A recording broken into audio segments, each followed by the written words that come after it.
dentición mixta, que es muy importante la transición que tiene esta, una dentición mixta temprana, características, dentición mixta tardía, características.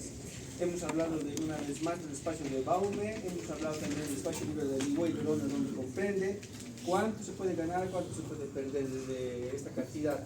Y finalmente llegamos a la dentición permanente. La dentición permanente, básicamente, ahora sí, va a componer las piezas dentarias que tienen en este momento, ¿no? La mayoría, todos tienen que tener una dentición permanente. Teóricamente, la dentición permanente comprende 32 piezas dentarias, 18 superiores y 18 inferiores, pero en este momento la mayoría no tiene esa cantidad de piezas dentarias, ¿sí? Bueno, hemos visto impresiones de muchos compañeros. Entre comillas, el 10% de la población de segundo año tiene 32 piezas dentarias. Los demás tienen entre 31, 30, 28, ¿sí? Esa cantidad. Debido a que hay agenesia de las piezas permanentes, que es muchas veces normal en los superiores. Bueno, aquí podemos ver las arcadas dentarias tomadas del libro de Ortodoncia Contemporánea de Profit. Entonces, en el tema 1 explica claramente que las arcadas dentarias que muestran en este momento con las 32 piezas dentarias disecadas, ¿no?, de un individuo australiano, ¿sí? Australiano, entre comillas, que es un aborigen. Y como pueden ver, sus arcadas están completamente deformadas. Tienen hasta el tercero molar erupcionado completamente formado. ¿A qué se debe esto? Menciona el autor. Menciona que esta formación de arcadas se debe a la comida fibrosa que tienen estas personas, ¿sí? Haciendo una comparación. Entonces ahí se muestra claramente en el texto que esta persona que tiene esta arcada hace mucha fuerza, ha desarrollado la arcada y básicamente se ve como que está masticando una carne de canguro, cartílago, la parte más dura. Entonces, ¿eso qué significa? Que cuando tú masticas alimentos más duros, compactos, ¿sí?, vas a desarrollar mucho más tu arcada, ¿sí? Dicho de otra manera, estudiantes, jóvenes, señoritas que no se dedican al gimnasio, ¿qué va a pasar? El cuerpo se va a atrofiar, ¿no ven? ¿Sí? Se va a atrofiar inevitablemente. Y lo mismo pasa con las arcadas dentarias. Si tú no las trabajas, obviamente no se va a formar el arco, ¿sí? Máximo hasta el segundo molar superior y lo mismo en el inferior, ¿sí? Debido a actividad muscular, porque la oclusión es una formación neuromuscular, ya no es solamente hueso, sino una formación neuromuscular. Muy bien, aquí podemos observar una arcada entre comillas adecuada. Como pueden observar, encontramos líneas medias, encontramos incisivos centrales, laterales, caninos. Básicamente el detalle de canino a canino es más la porción estética que tenemos, ¿no? Estética al sonreír. Muchas veces puede llegar hasta el primer o segundo premolar, como en este caso, al sonreír. Entonces eso maneja la porción estética, la parte más importante que hemos llevado en ese lado ante lo superior, ¿no? Entonces lo ideal, que los centrales sean más largos que los laterales, los caninos ligeramente mayores, ¿no? Aquí podemos ver la oclusión lateral, izquierda y derecha. Como pueden ver, aquí podemos ver una llave canina 1, llave molar 1 y llave molar 1 de Ames, ¿sí? Entonces, si nosotros logramos, entre comillas, estas llaves, ¿no?, vamos a tener una buena oclusión, ¿sí? Una buena oclusión. Muy bien, la forma de la arcada, ¿no? Tenemos diferentes formas de arcadas. Tenemos, fíjense, un arco palatino que puede ser elíptico, parabólico, en U, redonda o en herradura, ¿sí? El arco está conformado por superficies labiales y vestibulares, a lo que se denomina currier, la porción vestibular. En las prácticas he marcado en el modelo de la demostración todas las cúspides vestibulares, ¿sí o no?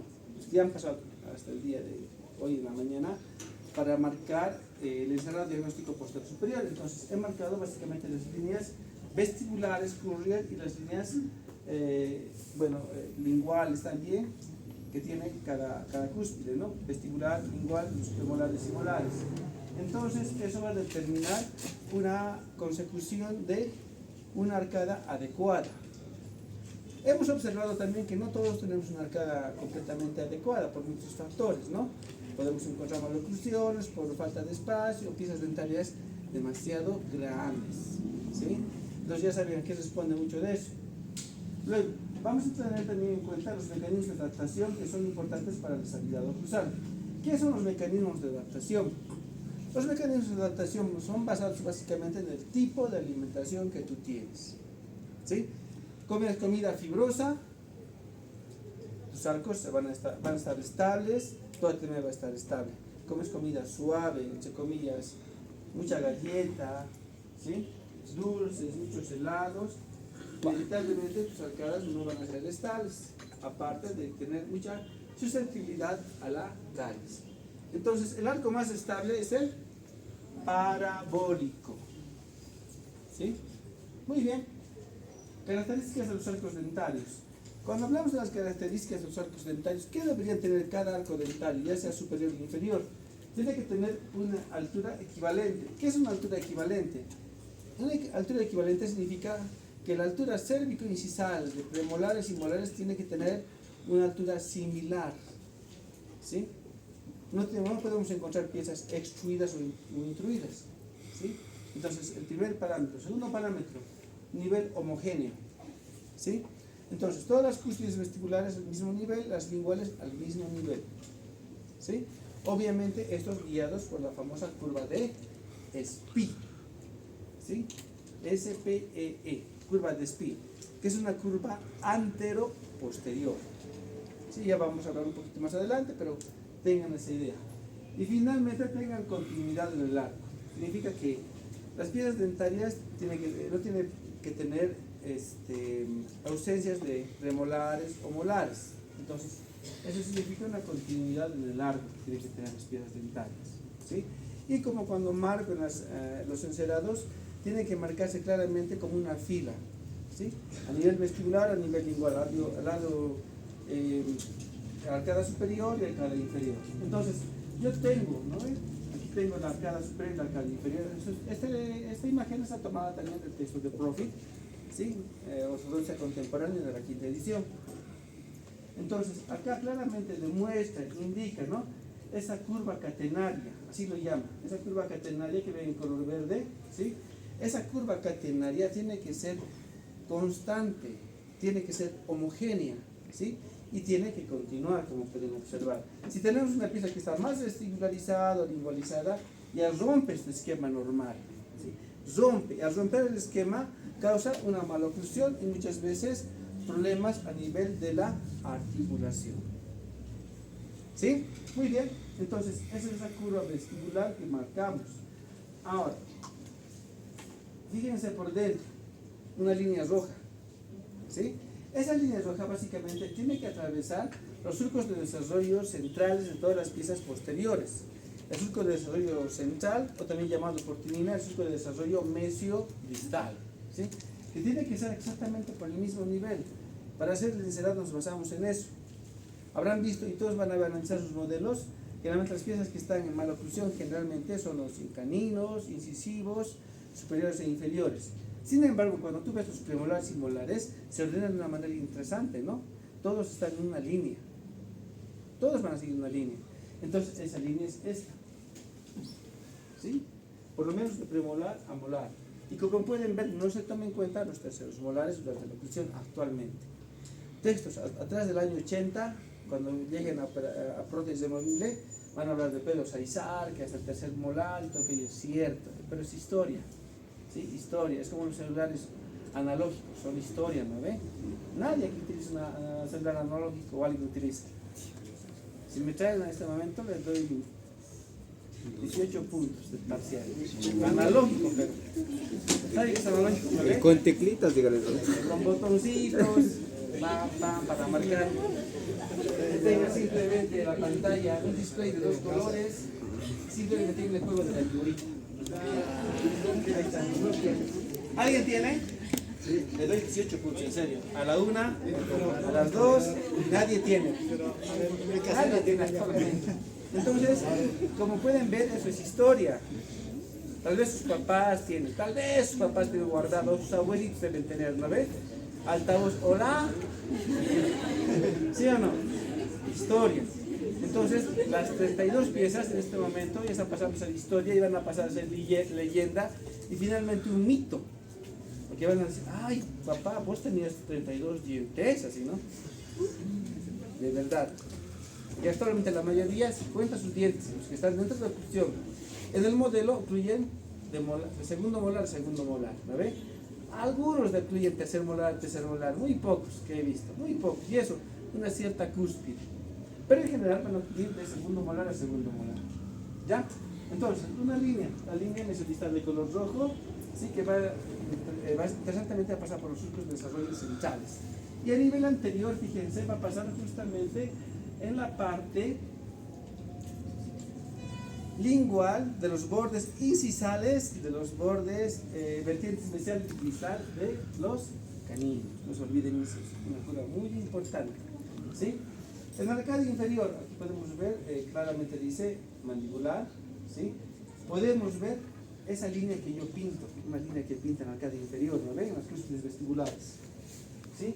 Esa línea que yo pinto en las caras vestibulares de las piezas inferiores, ¿sí? Que son las cúspides vestibulares, van a ocluir justamente en el surco de desarrollo central de las piezas dentarias superiores. No se olviden. ¿Sí? Por eso hay colorcitos, con dibujitos como les gusta, ¿no ven? Para parcial. Y acá podemos ver esa misma consecución, una radiografía pulsar, cómo se conforma la línea verde y la línea roja representada al dibujo, que es lo mismo. Y acá una radiografía frontal se puede ver esa línea vestibular, cómo va a rodear y formar el arco. Todo esto que se ha realizado está basado en las 6 llaves de la oclusión de la Aureus Andrews. ¿Sí? 6 llaves de la oclusión de la Aureus Andrews. Eso vamos a estudiarlo más adelante. Y esas 6 llaves de la oclusión de la Aureus Andrews está tomado del libro de Gregoret, Ortodoncia, Cirugía Ortognática y Planificación en Ortodoncia. ¿Sí? 6 llaves de la oclusión de la Aureus Andrews. Que eso les vamos a dar a los que no vienen a teoría, no se preocupen ustedes. ¿Sí? Muy bien.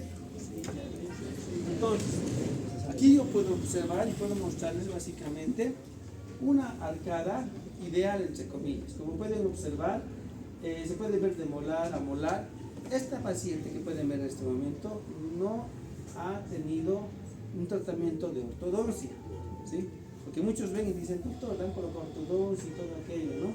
Sí, yo soy ortodoncista, pero yo no hice ortodoncia. Esta mi paciente la conozco desde sus 6 años, 9, cambio de dentición mixta, permanente, viajó a Italia, se realizó profesional, volvió a Bolivia, actualmente es presentadora de Canal 4. ¿Ya? Entonces está mi paciente, como pueden observar, no sufrió ningún tratamiento ortodoxo. Sin embargo, dice la teoría, ¿no? Cuando tienen las arcadas ideales la paciente, sea varón o mujer, se expresa directamente en el biotipo facial y anatómico de la persona.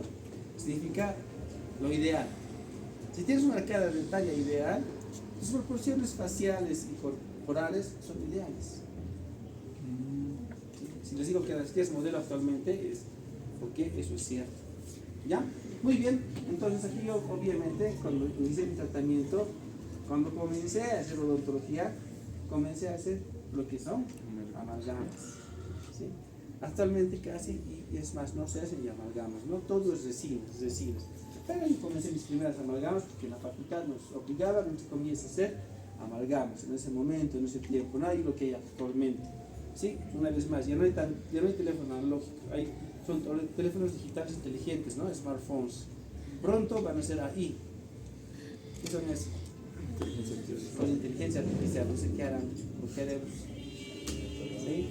Eso va a ser peor, no te puede denunciar el ahí directamente implantado, ¿no? Un chip, listo, de aquí llamas. Muy bien. Entonces, dijimos,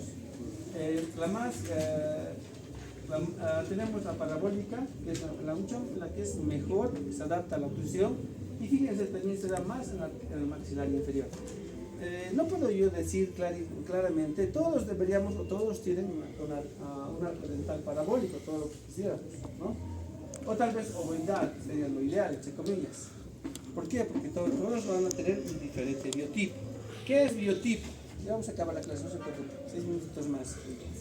El biotipo es la característica que tenemos todas las personas. Son los famosos dólico-faciales, mesofaciales y braquifaciales. Significa dólico, que son delgados, meso, que son entre comillas ni delgados ni gruesos, y los que braqui son los que son más gorditos, ¿no? Entonces cada biotipo determina una determinada forma de arco. Entonces no puedo decir que los arcos somos iguales, ¿no? Pero todos deberíamos tener una forma más parabólica, ¿no? Eso es lo ideal. Pues sí, el segundo es lo ideal, ¿sí? Entonces tenemos los arcos dentarios, ¿no? Entonces lo más adecuado es el tipo B. Bueno, es el más ideal para trabajar, para hacer todo, para que no tenga problemas en la oclusión. Es lo ideal. Ahora me dirán, doctor, ¿cuándo se presenta una forma de U, como es el tipo C, o una forma de F? Son arcadas dentarias de pacientes que son con arcadas cuadradas, para pacientes braquifaciales, entre comillas, gruesitos, gorditos, ¿no? ¿Y cuándo se presentan arcos dentarios en forma de V? ¿Sí? En pacientes dólico-faciales, pacientes delgados. Dólico, delgado, no se olviden de eso, ¿sí? En forma de V, ¿sí? Cuadrado de U, en pacientes braquifaciales. Y generalmente estos otros arcos que pueden ver, el A, el B y el D, son estándares para pacientes mesofaciales. ¿Está claro? Muy bien. Tamaño de los arcos. El tamaño de los arcos, el mayor diámetro es el transversal, dice sobre bueno, explico acá. Ya se va a acabar mi batería.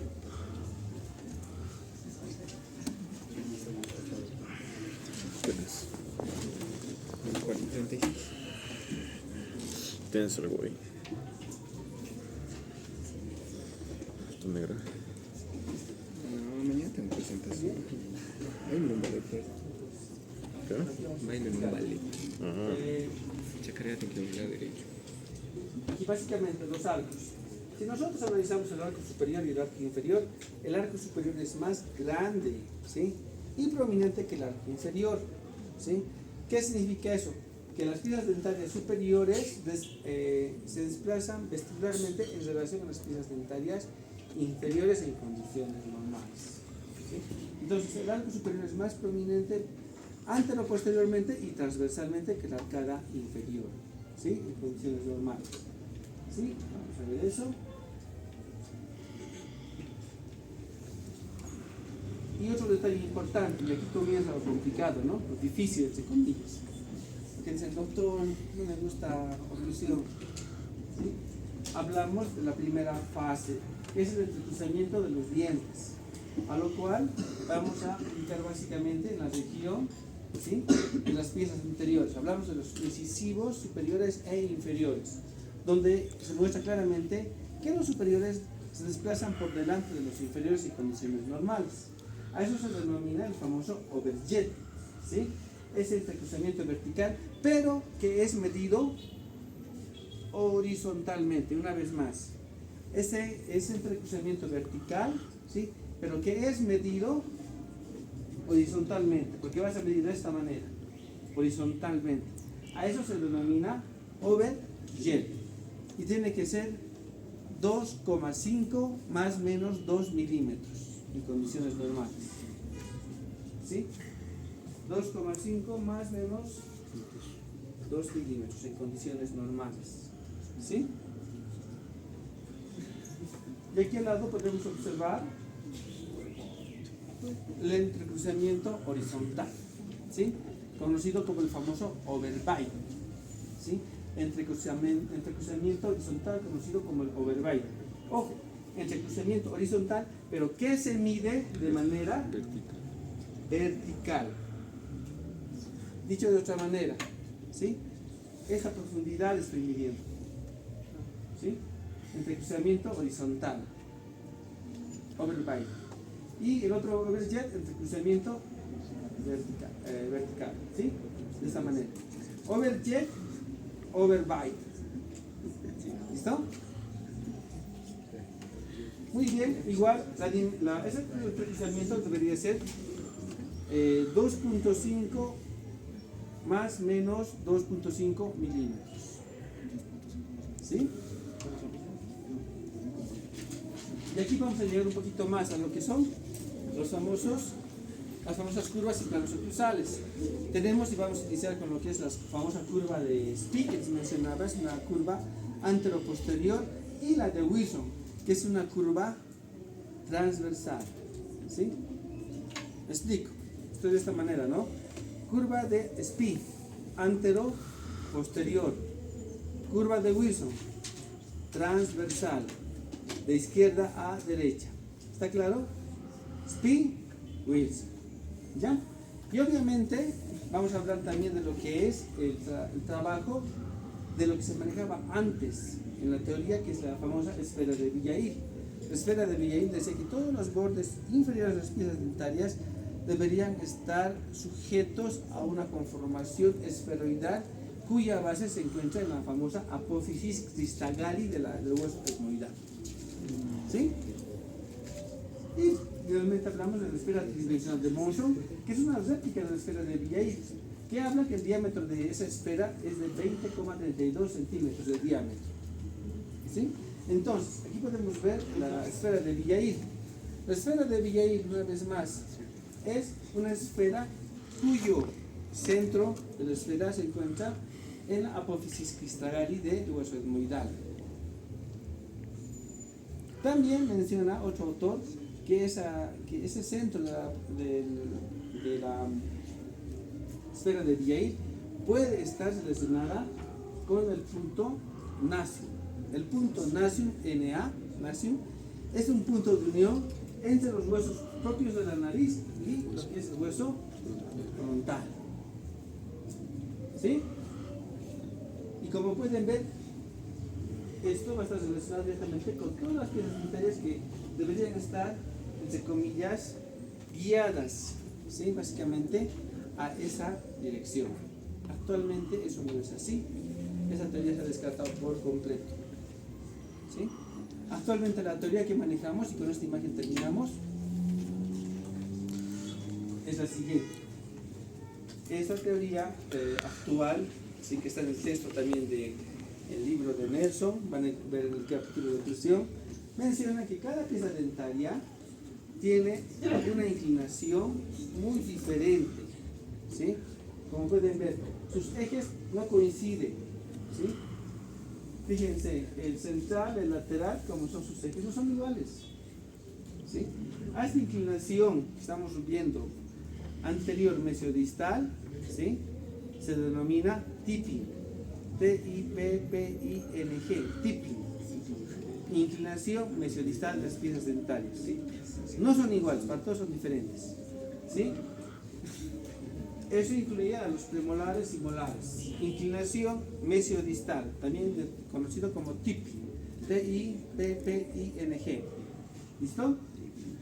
Y como pueden ver, ese tipping va a ser muy diferente en la cara superior y en la cara inferior.